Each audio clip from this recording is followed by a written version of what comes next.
La crise sanitaire mondiale actuelle a chamboulé pas mal de secteurs d'activité, notamment l'enseignement supérieur qui a fermé ses établissements universitaires. Et vous le savez, pour le respect des mesures de confinement, l'intégralité des cours se fait désormais en ligne. Et l'enseignement supérieur à l'ère du coronavirus, c'est bien le thème de la chronique de ce matin avec Ilham Berada. Bonjour Ilham. Bonjour Laetitia.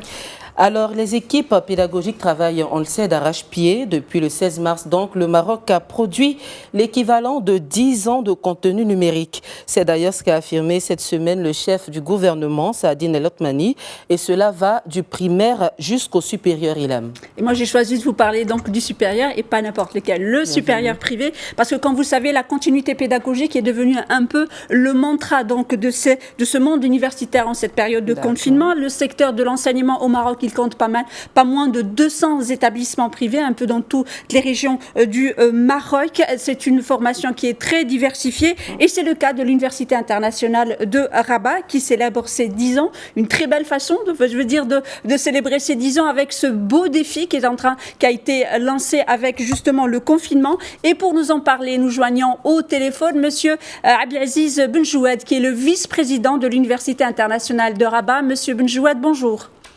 Bonjour. Alors, ma toute première question, c'est une année académique qui est bien spéciale. Donc, depuis la fermeture des universités, vous avez plongé justement pour préparer ces cours à distance. Comment se sont passées ces premières semaines ? Très bien. Je vous remercie de votre invitation à partager notre expérience. Alors, au niveau de l'UIR, nous nous sommes mobilisés, bien sûr, pour répondre de manière appropriée et sans délai à cette situation exceptionnelle, et ce, dès que les autorités ont décrété la fermeture des universités. Et je tiens vraiment à exprimer ici toute ma reconnaissance à tout le personnel de l'université, notamment les enseignants, le staff administratif et technique, ainsi qu'à nos étudiants pour leur engagement.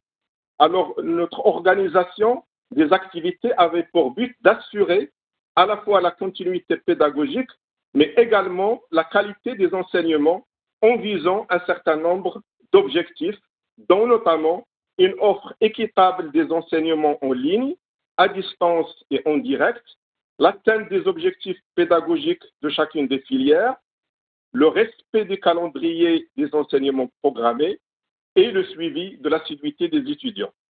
Alors, qu'est-ce que nous avons fait? Pour atteindre ces objectifs, nous avons déployé la plateforme Microsoft Teams pour organiser des classes virtuelles en temps réel et dans des conditions permettant l'interaction directe entre professeurs et étudiants. Et je peux vous dire, madame, que le bilan de cette opération était au-delà de nos attentes. Depuis le début du confinement, environ 4000 séances de cours ont été dispensées en direct aux 4600 étudiants de l'université. Les cours sont également enregistrés automatiquement et les étudiants peuvent les consulter à n'importe quel moment. Les supports de cours, oui. Non, je vous en prie, allez-y. Les supports de cours sont également à disposition des étudiants via la plateforme Moodle. Chose importante à signaler ici, c'est la forte participation des étudiants avec un taux de présence atteignant parfois 100% dans certains cours. Et je tiens vraiment à saluer l'agilité et la responsabilité des étudiants.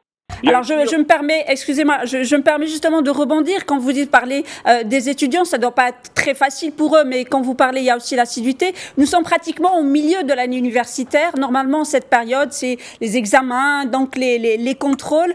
Comment vous allez vous organiser pour les examens? J'ai vu que sur votre site web, vous avez même lancé le concours d'accès. Est-ce qu'on peut aujourd'hui parler d'une dématérialisation des examens ou des concours?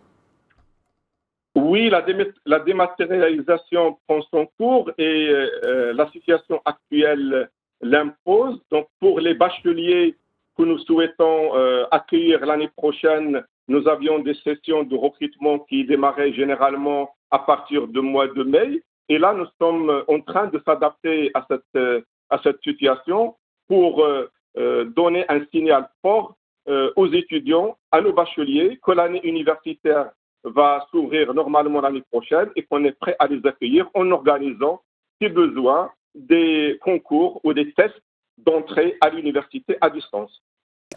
Alors, toute dernière question et très brièvement. Alors, Monsieur Benjoued, vous êtes également, je rappelle, donc vous êtes vice-président de l'université de Rabat, mais vous êtes également vice-président à la recherche et au développement. Vous êtes également doyen par intérim au Collège de la Santé. Et face à la pandémie, votre université a répondu présente en fabriquant des masques, en fabriquant des visières de protection et même un respirateur.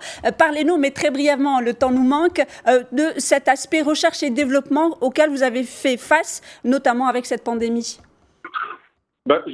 Vraiment, je vous remercie. L'université s'est mobilisée très tôt, depuis le début de l'épidémie, en puisant dans son réservoir d'idées innovantes et de son portefeuille de propriété intellectuelle. Permettez-moi de rappeler que l'UR est reconnue comme la première université au niveau de l'Afrique en termes de dépôt de brevets. Et ce potentiel inventif avec les infrastructures de l'université nous ont permis d'offrir des solutions adaptées à la demande urgente du secteur médical.